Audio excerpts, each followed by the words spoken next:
आपका YouTube channel RPGS research में बहुत स्वागत है। बच्चों, आज से आपका पर्यावरण की बैच स्टार्ट की जा रही है जो नियमित रूप से चलती रहेगी। यह आगामी परीक्षा को देखते हुए स्टार्ट की गई है और यह पूरी तरह से यूपी टेट का बैच रहेगा। तो आज हम पर्यावरण के 3 मुख्य बिंदुओं पर बात करेंगे कि पर्यावरण किसे कहते हैं, और उसके बाद पारिस्थितिकियों को देखेंगे, उसके बाद पारिस्थितिकीय तंत्र को देखेंगे और तीनों में एक घनिष्ठ संबंध पाया जाता है। तो इन तीनों बिंदुओं को आज देखा जाएगा। तो शुरुआत करते हैं आपका पर्यावरण से। तो बच्चों, आज जो हम डिस्कस करेंगे वह 3 मुख्य बिंदुओं पर डिस्कस करेंगे। एक तो है आपका पर्यावरण और दूसरा है आपका पारिस्थितिकीय तंत्र। पारिस्थितिकीय तंत्र, पारिस्थितिकीय पहले और उसके बाद पारिस्थितिकीय तंत्र पर बात किया जाएगा। यह 3 शब्द आपको बताएगा कि पर्यावरण को कैसे समझा जाता है या कैसे यह पर्यावरण, बहुत सारे बच्चों का यह डाउट रहता है कि पर्यावरण ही बहुत एक जटिल सब्जेक्ट है जिसे समझा नहीं जा सकता है। लेकिन हमारा मानना है कि पर्यावरण एक बहुत ही सरल सब्जेक्ट है, लेकिन समझाने वाला ऐसा तथ्य आपको चाहिए, ऐसे उदाहरण देके कोई समझाए कि आप तुरंत समझ जाए। तो वह मैं वैसे ही आपको समझाऊंगा एक सरल लैंग्वेज में और एक सरल उदाहरण दे देकर कि पर्यावरण किसे कहते हैं और पर्यावरण से क्या क्या हमको फ़ायदा है, क्या क्या कहाँ या क्या नुकसान करता है, आगामी परीक्षा में कैसे कैसे क्वेश्चन इससे आएंगे, यह सब कुछ हम लोग पर्यावरण में देखा जाएगा। पर्यावरण, पारिस्थितिकीय और पारिस्थितिकीय तंत्र, यह 3 शब्द पे आज चर्चा की जाएगी, क्योंकि इन तीनों शब्द से आपका पहला चैप्टर यह है, आपका एक छोटा सा चैप्टर, पहला चैप्टर है। और ये तीनों शब्द को अगर समझ लेते हैं अच्छी तरह से तो आपका रुचि पर्यावरण में बहुत ही ज़बरदस्त बनेगा। पर्यावरण, जब हम लोग पर्यावरण पढ़ेंगे तो पर्यावरण में देखा जाएगा कि इसका परिभाषा किसे कहते हैं, पर्यावरण होता क्या है, क्यों पर्यावरण को पढ़ा जाता है, क्यों पर्यावरण को जानते हैं, क्यों जानने लायक है। एक एक टॉपिक को पढ़ा जाएगा तो देखा जाएगा। तो शुरुआत करते हैं पहला आपका एक मुख्य शब्द से जिसका नाम है पर्यावरण। पर्यावरण बच्चों, पर्यावरण जो है वह आपके 2 शब्दों से मिलकर बना है। यह 2 शब्दों से मिलकर बना है। परिधन आवरण, परिधन आवरण, आवरण, परिधन आवरण। परि का अर्थ भी होता है और परि का अर्थ होता है चारों ओर, चारों ओर, और आवरण का अर्थ होता है घिरा हुआ, घिरा हुआ, घिरा हुआ। देख लीजिएगा, पर्यावरण 2 शब्द से मिलकर बना है, परिधन आवरण, और इसका अर्थ होता है परि का चारों ओर और आवरण का अर्थ होता है घिरा हुआ। अर्थात पर्यावरण से तात्पर्य है हमारे चारों ओर या हम जिससे चारों तरफ से घिरे हैं उसी को ही हम क्या बोलते हैं, पर्यावरण कहा जाता है। अभी बस समझ लीजिए, उसके बाद जब लिखवा भी देंगे कि क्या क्या होता है पर्यावरण का, परिभाषा क्या है, कहाँ से इस शब्द या शब्द पर्यावरण जो शब्द है कहाँ से लिया गया है, यह सब कुछ देखा जाएगा। लेकिन पहले इसका परिभाषा या इसका कुछ की पॉइंट देख लेते हैं और की पॉइंट से हम लोग को समझ में आएगा कि पर्यावरण किसे कहते हैं। तो पहले पर्यावरण का हम देखेंगे कि पर्यावरण कहाँ से आया है, यह कहाँ का शब्द है, कहाँ का शब्द है। इस शब्द का प्रयोग किसने किया था? पर्यावरण शब्द का कोई तो प्रयोग किया होगा, तो पर्यावरण शब्द का प्रयोग किसने किया था? और तीसरा पॉइंट देखा जाएगा कि इसका परिभाषा क्या होता है। परिभाषा क्या होता है यह, तो बाबू जो आपका पर्यावरण है यह फ्रेंच भाषा का शब्द है, फ्रेंच भाषा का शब्द है, आप लोग को पता होना चाहिए। या हिंदी का यह आपका है, या हिंदी में जो कोई भी टीचर पढ़ाता है तो पर्यावरण देखता है, पर्यावरण जैसे आप लोग पढ़ते होंगे बारूद कहाँ का शब्द है, काजू कहाँ का शब्द है, वैसे ही आपका पर्यावरण को भी देखा जाता है। या आपकी आगामी परीक्षा जो भी होगा यूपी टेट या एसएससी, उसमें पूछा जा सकता है, या हिंदी में भी पूछा जा सकता है कि पर्यावरण कहाँ का शब्द है, तो ये पर्यावरण फ्रेंच भाषा का शब्द है। और यह इस शब्द का प्रयोग किसने किया था? पर्यावरण तो फ्रेंच भाषा का शब्द है, यह तो हम लोग जान लिए, लेकिन इस शब्द का प्रयोग किसने किया था? तो इस शब्द का प्रयोग फीटिंग महोदय ने किया था। फीटिंग महोदय ने किया था, फीटिंग महोदय ने किया था। इसको देखते रहिएगा कि यह किसी किताब में भी नहीं मिलेगा, नेट वगैरह पे सर्च करेंगे तो इधर उधर की बातें मिलेगी, लेकिन एक सही एक आपका यह देख लीजिएगा कि कहता है कि पर्यावरण शब्द का प्रयोग किसने किया था? तो फीटिंग महोदय ने किया था। इसकी परिभाषा पे चर्चा करते हैं, क्योंकि परिभाषा से हर एक एग्ज़ाम में या आप जिस मकसद से स्टार्ट किया गया है उसमें आपका परिभाषा पूछता है कि पर्यावरण का परिभाषा क्या होता है। तो पर्यावरण का परिभाषा हम पहले देखते हैं कि शुरू से आते हैं, और शुरू में हम देखे हैं कि पर्यावरण दो शब्दों से मिलकर बना है, परिधन आवरण। और परि का अर्थ होता है चारों ओर, और आवरण का अर्थ होता है घिरा हुआ। तो बच्चों देखिएगा, कहता है कि किससे घिरा हुआ? तो एक जीव, एक या मनुष्य जो चारों तरफ से विभिन्न आवरणों से घिरा हुआ है, उसी को क्या बोलते हैं? पर्यावरण कहते हैं। अब इसको लिखते हैं, परिभाषा क्या होता है इसको लिखते हैं। उसके बाद यह भी देखा जाएगा कि किस शब्द का प्रयोग, इस शब्द कहाँ से आया था, इस शब्द का प्रयोग किसने किया था, यह सब कुछ देखा जाएगा। तो शुरुआत करते हैं। लिखना हमें इसलिए पड़ रहा है क्योंकि नोट्स आप लोग का बनता हुआ चलेगा। लेक्चर दे देंगे, आप लोग नोट्स नहीं बना पाएंगे, तो आप लोग के लिए सरल करने के लिए आपका मैं लिखता हुआ चलूँगा, और इसको आप भी एक नोट्स, एक कापी ले लीजिएगा, एक पेन ले लीजिएगा, उसके बाद लिखते हुए इसको भी चलिएगा। तो पहला हेडिंग डालिएगा परिभाषा। परिभाषा, परिभाषा देखिए, तो लिखिएगा पर्यावरण, पर्यावरण दो शब्दों से मिलकर बना है, मिलकर बना है, जिसका अर्थ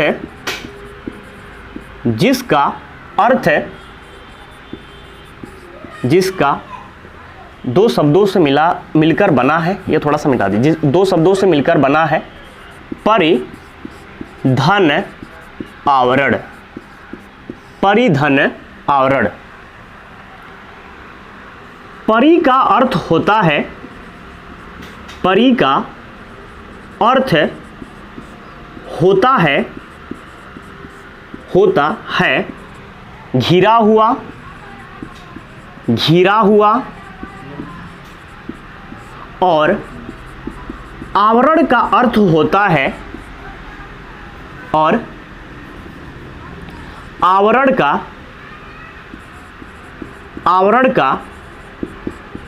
अर्थ होता है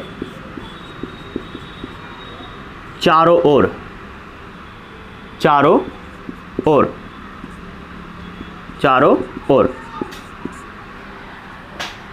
तो देख लीजिए, यह तो एक परिभाषा कहता है कि पर्यावरण दो शब्दों से मिलकर बना है। परिधन आवरण, परि का अर्थ होता है घिरा हुआ और आवरण का अर्थ होता है चारों ओर।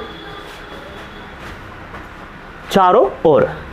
तो हमारे यह बोल क्या रहा है कि हमारे चारों ओर जो विभिन्न प्रकार के आवरण पाए जाते हैं उसी को क्या बोला जाता है, पर्यावरण कहा जाता है। तो लिख लीजिएगा, हमारे चारों ओर, हमारे चारों ओर, चारों ओर जो विभिन्न प्रकार के, जो विभिन्न प्रकार के आवरण पाए जाते हैं, आवरण पाए जाते हैं, पाए जाते हैं, पाए जाते हैं, उसे उसे पर्यावरण कहा जाता है, उसे पर्यावरण कहा जाता है। अब देख लीजिए, डिफिनेशन में कह रहा है आपका, परिभाषा में कह रहा है हमारे चारों ओर जो विभिन्न प्रकार के आवरण पाए जाते हैं। और देख लीजिए बच्चों, आवरण एक शब्द दिया इसमें परिभाषा में, तो आवरण का अर्थ क्या होता है, चारों ओर। अर्थात जब कोई जीव जो चारों तरफ से घिरा हो, चाहे वह आपका पर्यावरण के घटक जब पढ़ा जाएगा तो उसमें देखा जाएगा जैविक घटक होते हैं, अजैविक घटक होते हैं। जैविक घटक में आपका पेड़ पौधे आ जाते हैं, सूक्ष्म जीव आ जाते हैं। अजैविक घटक में अगर हम लोग पढ़ा जाएगा तो उसमें नदी, पर्वत, पठार, झील, वायुमंडल, आपका हर एक चीज़ पढ़ा जाएगा। तो कहने का तात्पर्य यह है कि हमारे चारों ओर, किसी मनुष्य या किसी जीव के चारों ओर जो पेड़ से घिरा हो, जो पर्वत से घिरा हो, जो नदी से घिरा हो, उसी को ही हम क्या बोलते हैं, आपका पर्यावरण बोल देते हैं। हमारे चारों ओर, हम चारों ओर से तो घिरे ही तो हैं, चाहे वह पेड़ हो, चाहे नदी हो, आपका झील होगा, तो इसी को क्या बोला जाता है, पर्यावरण कहा जाता है। पर्यावरण यह शब्द जो है आपको बताए हैं कि यह कहाँ से लिया गया है, किस भाषा का शब्द है, तो यह फ्रेंच भाषा का शब्द है। तो आगे लिखेंगे, पर्यावरण, पर्यावरण फ्रेंच भाषा का, फ्रेंच भाषा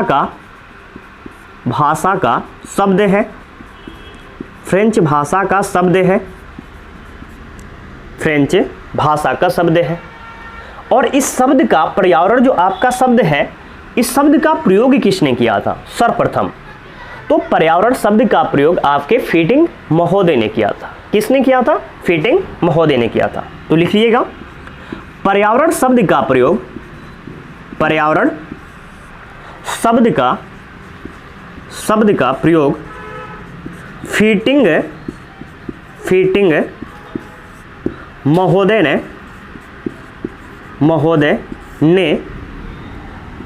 ने किया था, फीटिंग महोदय ने किया था। अब देख लीजिए, हम हर एक चीज़ पर्यावरण का पहले भूमिका बना लिए कि भूमिका पर्यावरण किसे कहते हैं, पर्यावरण कितने शब्दों से मिलकर बनता है। थोड़ा सा आइए एक मिनट देख लेते हैं कि क्या होता है। सब कुछ थोड़ा सा यहाँ जहाँ तक हम लोग कंप्लीट किए हैं वहाँ तक देखते हैं। कह क्या रहा है, पर्यावरण दो शब्दों से मिलकर बना है, परिधन, आवरण। परि का अर्थ होता है घिरा हुआ और आवरण का अर्थ होता है चारों ओर। हमारे चारों ओर जो विभिन्न प्रकार के आवरण पाए जाते हैं उसी को हम क्या बोलते हैं, पर्यावरण बोलते हैं। पर्यावरण किस शब्द का, किस भाषा का शब्द है, तो फ्रेंच भाषा का शब्द है। और इस शब्द का प्रयोग किसने किया था, तो फीटिंग महोदय ने किया था।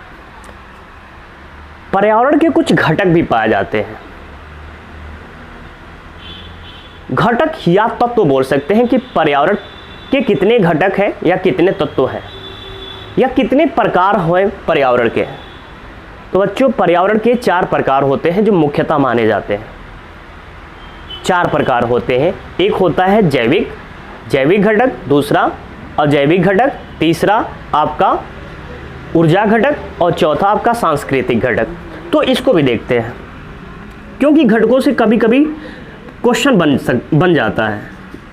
तो लिख लीजिएगा, पर्यावरण 2 शब्दों से, पर्यावरण के 4 घटक होते हैं, 4 घटक होते हैं। पर्यावरण के कितने घटक होते हैं? 4 घटक होते हैं। कौन कौन से? तो देख लेते हैं। पहला जैविक घटक, जैविक घटक। दूसरा देखिएगा, दूसरा कौन सा है?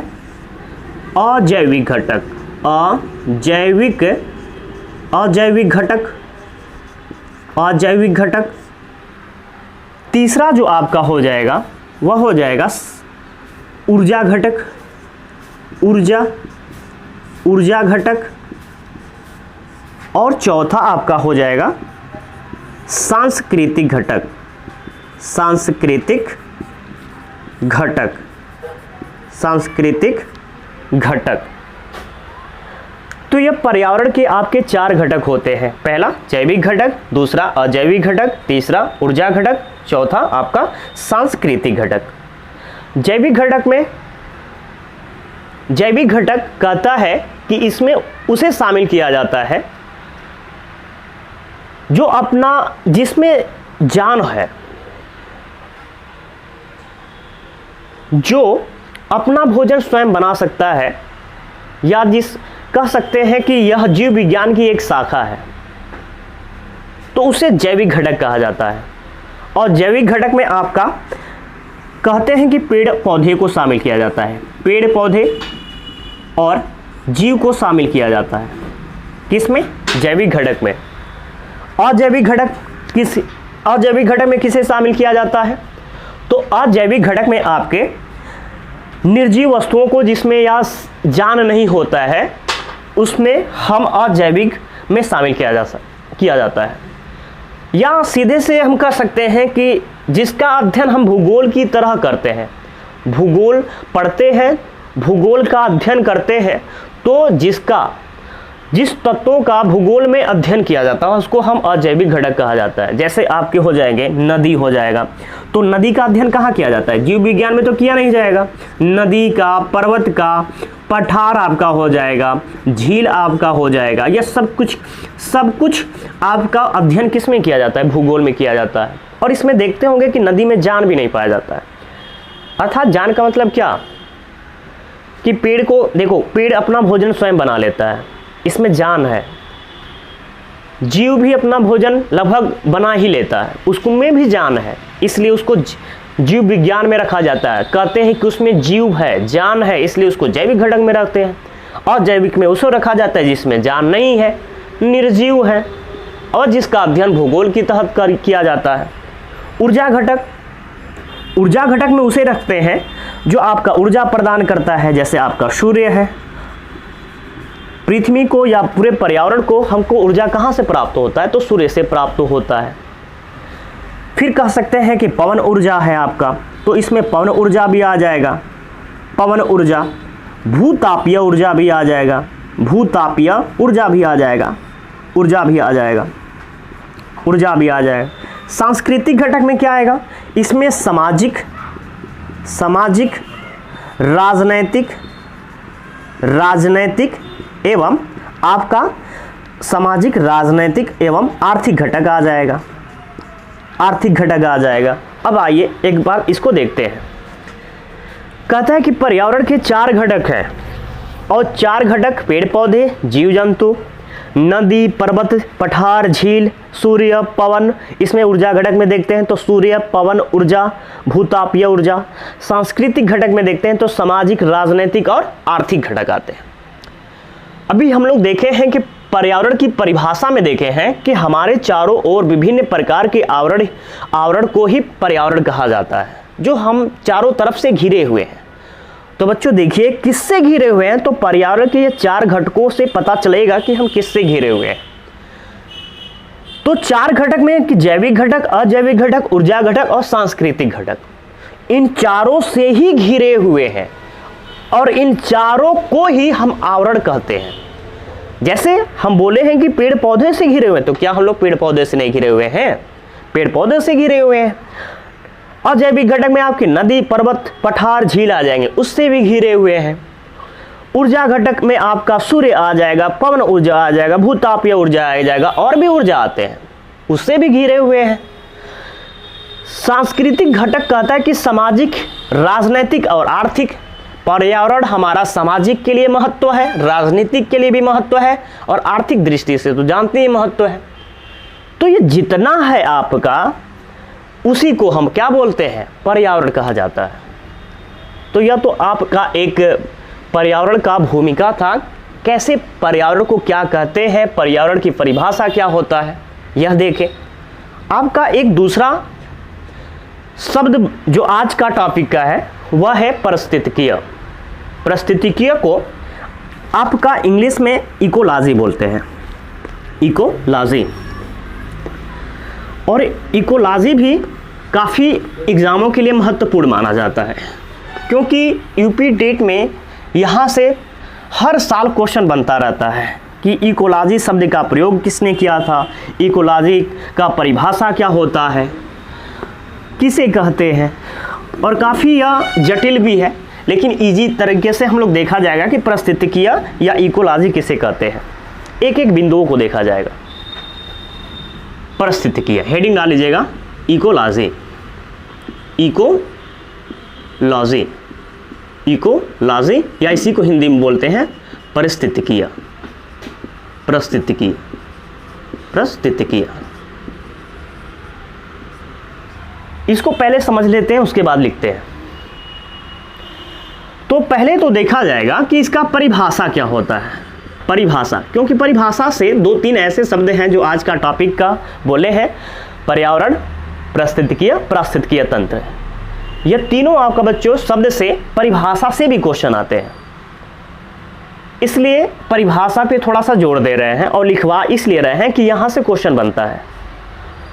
परिभाषा देखा जाएगा, परिभाषा के बाद देखा जाएगा कि इकोलॉजी शब्द का सर्वप्रथम इस शब्द को दिया किसने था। तो देखा जाएगा सर्वप्रथम शब्द का प्रयोग किसने किया था, शब्द का प्रयोग किसने किया था।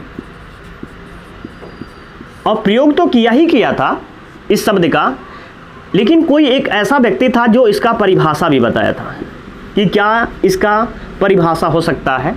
और जो परिभाषा बताता है आप लोग भी जानते होंगे और सभी लोग जानते होंगे, उसको हम जनक कहते हैं। उसको कहा दिया जाता है कि वह उसका जनक है। पहला देखा जाएगा कि परिभाषा, इसका परिभाषा क्या होता है। तो कहता है परिभाषा में कि जीव और वातावरण के मध्य, जीव और वातावरण के मध्य जो पारस्परिक संबंध बताता है उसे ही पारिस्थितिकीय कहा जाता है। अब इसको देखिए, कोई भी जीव हो, कोई भी जीव हो, जीव को रहने के लिए एक वातावरण होना जरूरी है।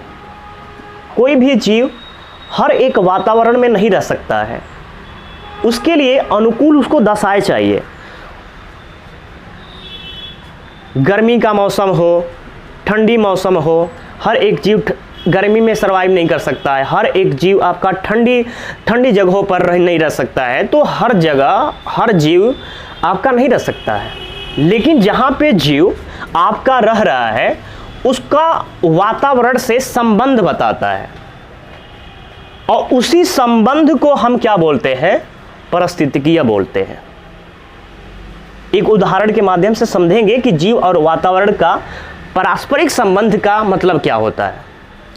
जैसे आप लोग जानते रहिएगा, यह यूपी टेट का बैच है, और यूपी टेट का एक बड़ा भाई भी सीटेट होता है। और सीटेट में जब जाते हैं तो सीटेट में एक चैप्टर है और एक पशु भी उसमें आता है, उसका नाम है पश्मीना। पश्मीना, और पश्मीना एक बकरी है। पश्मीना एक क्या है, बकरी है। यह बकरी पूरे भारत में नहीं पाई जाती है, यह विशेष स्थान पर पाई जाती है। और जो विशेष स्थान पर पाई जाती है उसको पारिस्थितिकीय कहेंगे। क्यों कहेंगे, आइए देखते हैं। पश्मीना बकरी आपका ठंडी जगह पे सर्वाइव करेगी, ठंडी जगह पे रह सकती है, तो इसको ठंडा होना ज़रूरी है। जो आपका जलवायु हो या जो आपका मौसम है वह ठंडा होना चाहिए, नहीं तो यह सर्वाइव ही नहीं कर पाएगी।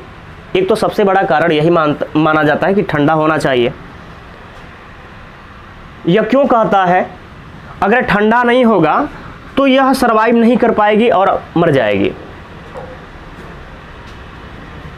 तो जानते हैं कि कोई भी जीव वैसे स्थान पे रहता है जहाँ पे उसके लिए भोजन आसानी से मिल जाए, तो इसको भोजन भी चाहिए, इसको भोजन भी चाहिए, भोजन भी आसानी से मिल जाए। इसका जो आपका प्रयोग किया जाता है, इसके बालों का प्रयोग किया जाता है, बालों का। और जो बेटा यह बकरी पाई जाती है यह लद्दाख में पाई जाती है। कहाँ पाई जाती है? लद्दाख में। और इस बकरी के बाल से, हम बालों का इसका जिक्र किए हैं, इस बकरी के बाल से स्वेटर बनता है, शाल बनता है।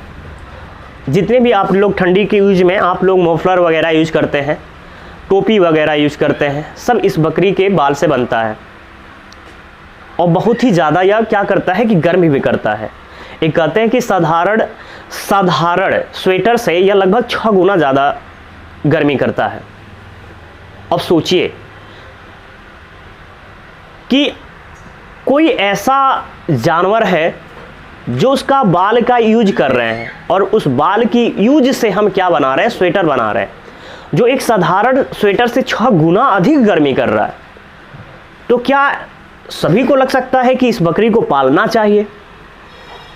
अगर इस बकरी को ज़्यादा पालें, इसके बाल को ज़्यादा हम घर पे खुद ही ले आकर बेचें और ले जाके बेचें तो सर्वाधिक मुनाफा भी कमा सकते हैं।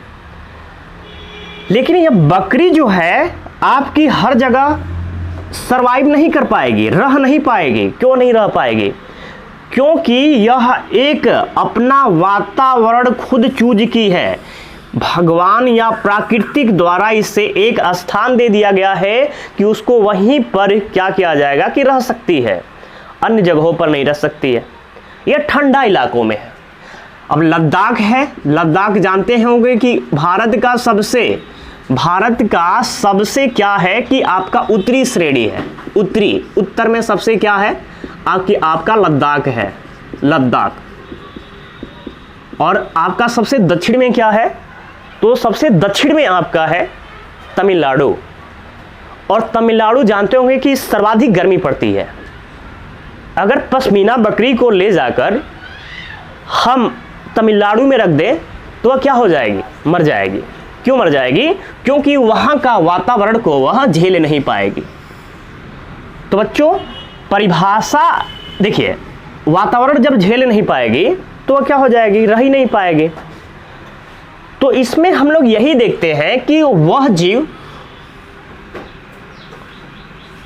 जो उसकी जिंदगी के लिए, जीवन के लिए वहाँ का वातावरण अनुकूल माना जाता है, या किसी जीव के वहाँ के वातावरण से जो संबंध बताता है, उसी को हम पारिस्थितिकीय कहते हैं।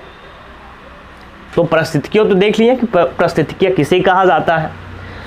और अब देखिए पारिस्थितिकीय शब्द का प्रयोग किसने किया था सर्वप्रथम, क्योंकि यहाँ से भी यह क्वेश्चन कई बार एग्जामों में पूछा जा चुका है कि पारिस्थितिकीय शब्द का प्रयोग किसने किया था।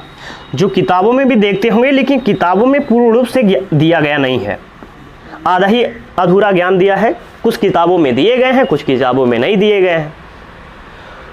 तो सर्वप्रथम आपके पारिस्थितिकीय शब्द का प्रयोग 1865 ईस्वी में किया गया था बच्चों, 1865 ईस्वी में। और करने वाले कौन व्यक्ति हैं? तो रीटर महोदय ने किया था। रीटर महोदय ने किया था इस शब्द का प्रयोग।